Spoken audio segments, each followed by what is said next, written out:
Hi all, Paul here for Darts World, and it's a Happy New Year belatedly from us, and we're here live at Arena MK in Milton Keynes for the start of the PDC WINMAU World Masters. First round action tonight. We've got 8 matches on tonight's bill and another 8 tomorrow, and I'll obviously be taking you through tonight's first round matches. Obviously this is a tournament steeped in history in its original guise with the BDO, and its uniqueness for a set play where its first 2 legs wins a set has always been a favourite with the fans. PDC bought their own version of the Masters across a few years ago, but they did tie in with the original format last year, which saw Luke Humphreys take the title with a win against Johnny Clayton in the final. Luke plays tomorrow, but tonight's action is star-studded to say the least. We start off with Chris Dobie, a winner here in 2022. He's up against Jermaine Watamina, who was in fine form in 2025, and that match is our opener. Then we've got Gary Anderson, always a fan favourite, still capable of producing astronomical numbers. He's got a tricky opener against Neil Zonneveld, who has looked in really rock solid form especially at the back end of last year. We've got another former winner in match 3, James Wade. He takes on Madars Razma. And then Nathan Aspinall, who'll be looking to get over his Premier League disappointment, not being selected for that. He takes on debutant and former WDF World Champion Shane McGurk, who recently won his tour card at Q School. So that could be an interesting matchup. So then we're into the second half of the evening, and it's a really tough test for somebody that has had the call up to the Premier League, Johnny Clayton. He's got Vessel Nyman, who came through the qualifiers yesterday, and that should be probably the tie of the evening. Another intriguing tie follows that. Gerwin Price, who'll be looking to make a statement in the first half of the season, and obviously do well in every tournament he plays in as per usual. He'll bring his passion and fire, and he is up against James Hillbilly Hurrell, who stormed through the qualifiers yesterday and impressed at the World Championship. So if he's on form, you could really expect a surprise there. So 2 matches then left to go. Michael van Gerwen, no stranger to winning this competition 5 times previously. He opens against Damon Heta, and our final match of the evening sees rising star. He keeps on rising. He's up to world number 3. He's the Dutch number 1. World Championship finalist recently as well, Jan van Veen. 1, 2, 3, 4, 5, 6, He's 7, 8, 9, up against 10. Ryan Joyce in our show closer. And as we conclude this, they're starting their preparations here. Coverage starts at 7 p.m. on ITV4 tonight. So make sure you join us across our socials.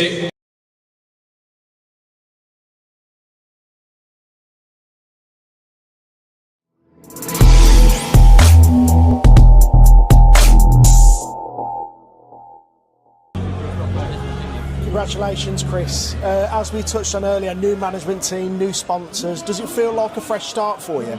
Yeah, you could say that, but like I said, I've known them for years. It was kind of an easy decision. I come into it and no pressure whatsoever. Go out and play darts, and that's all that matters. And with the Masters being such a quick fire format, how important was it to start off well, and how pleased were you with your performance in the end? Yeah, that's it. You don't want to let anybody down.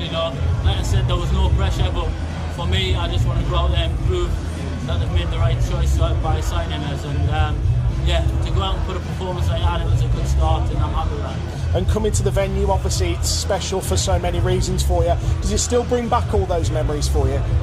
Yeah, without a doubt. It's what kick-started my career.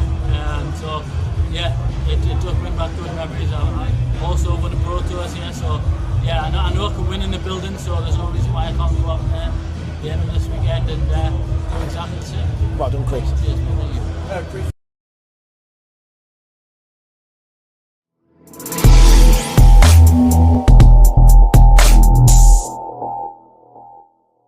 Back to the match in hand against Neil's. So the influence that you gave me earlier on, tell me what to do.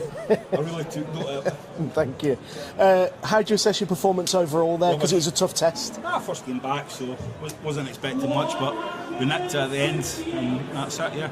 And Neil's has been a big threat on tour back end of last season. He done well at the Worlds, didn't he? He took it. Who did he play at the Worlds? Was it Michael? No, who did play? Mike Worrells. You're saying I'm losing it. Michael Smith. So he's there's about, you know, he's all the boys are dangerous start players now, you know. And they keep watching these influencers on YouTube. And you'll know this tournament from days gone by in the BDO days. What sort of memories does it throw up for you, sort of in your playing career and of days gone by? It's terrible. I'm up there going, remember, 2 legs you wouldn't have set, 2 legs. I still forgot halfway through. But no, it's a best of 3s. It's a hard game. So yeah. Congratulations. So it's certainly fast and furious doing.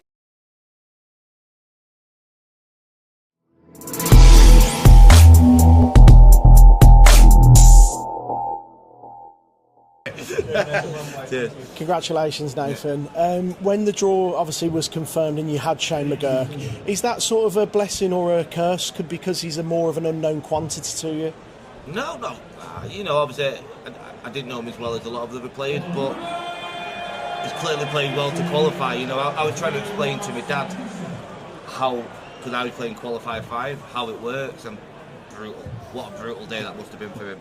And fair play, he's obviously played well all day and consistent to get through, so he's obviously playing well. He's in a good match. He's going to talk hard as well. He's in a good headspace, but you know, obviously it was a favourable job. I'm not going to sit here and deny that, but I've still got to do a job. And he started off like that 1-4-1 was unreal. You know, that was little standard. You know what I mean? So I knew I was in the game after that set, but I handled it well.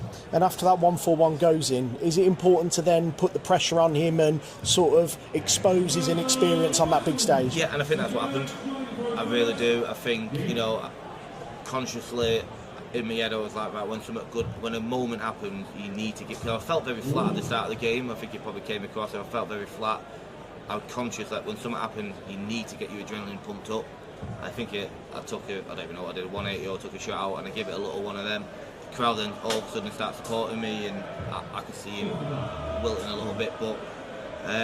Yeah, it was a good game of darts. He played well, and I'm sure he can have a fantastic year. And said the same to Chris Dobie earlier, fresh management. Does it feel like a fresh start for you? 100%. You know, wow. I've had Martin for 8 years, and God, we've had so many ups, so many downs. Not with each other, I mean in my career, and he's been an absolute amazing guy. He's changed my life for sure.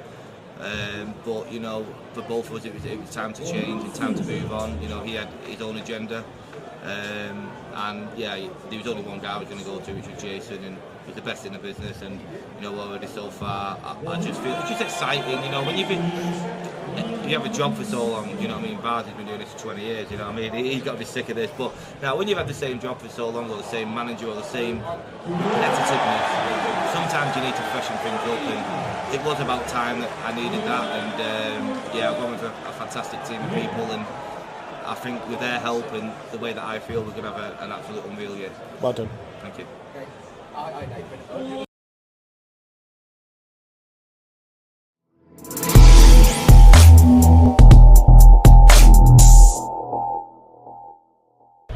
Congratulations, Johnny.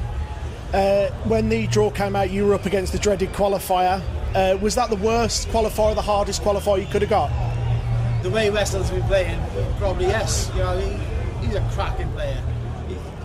He's one of the guys with the future of darts, you know, and I'm going to take every win that I can against him. I'm taking that. You know, I played better than Westall tonight, but I tell you one thing, that's just one tournament that he's lost this year.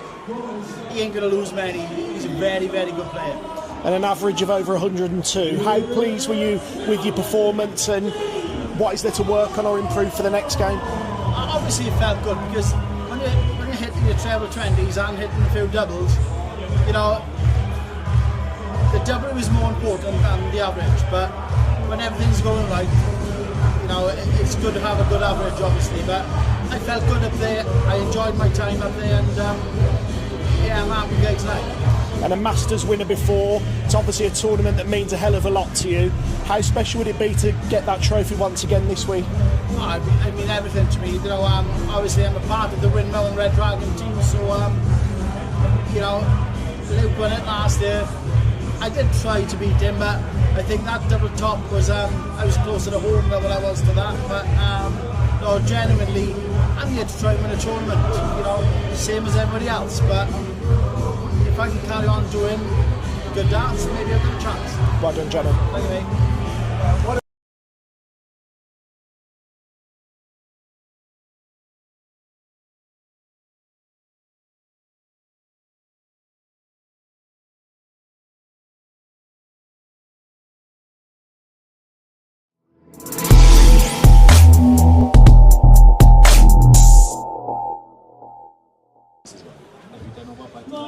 Congratulations, Damo. With Michael winning in Bahrain and being runner-up in Saudi, did you expect much more of a sharper performance from him tonight? Yeah, you always expect the best. There's no two ways about it. If you're not going to go in thinking Michael, oh yeah, he's going to play a bloody 80 on average here. Yes, no, it's not. That's not how you go into it. And I think I just got off a bit. I really got off a bit lucky there, and just took some chances that that were created out of nothing. At the end of the day, that's how it felt. And yeah, you just got to take them. That's it, because I'm sure at the end of the day he would take it himself and let me know about it. And what are the aims and goals for 2026? Because by your own admission, 2025 wasn't one of your better ones, was it? Yeah, it wasn't great, but yeah, it was still half decent on whatever scale you look at with the 100 and even 64 players, and you look where I think I'd done all right. I'll take it. It just felt like, looking back now, hindsight, probably like a gap year, you could say. Like, it was a year that just kept me where I am. I think I was top 8 at one point, but yet it just dropped me a little bit because I was plateaued. So it doesn't surprise me. I have a brilliant year this year. Next minute I'm top 8 again. Like, it doesn't, you know what I mean? It doesn't, it doesn't justify where really I'm at. So yeah, I'll just take it as it comes, and yeah, you know, darts is massive, and I'm still earning a good wicket, and yeah, I'm going on. And Chris Dobie in the last 16, thoughts on that match? Yeah, Chris, he's a quality player. I think he played really quality tonight, didn't he? So fair play. Yeah, I'll just go in like any other game, and yeah, hopefully get the win and take my chances, and probably hopefully play a little bit better. Thanks, Dan.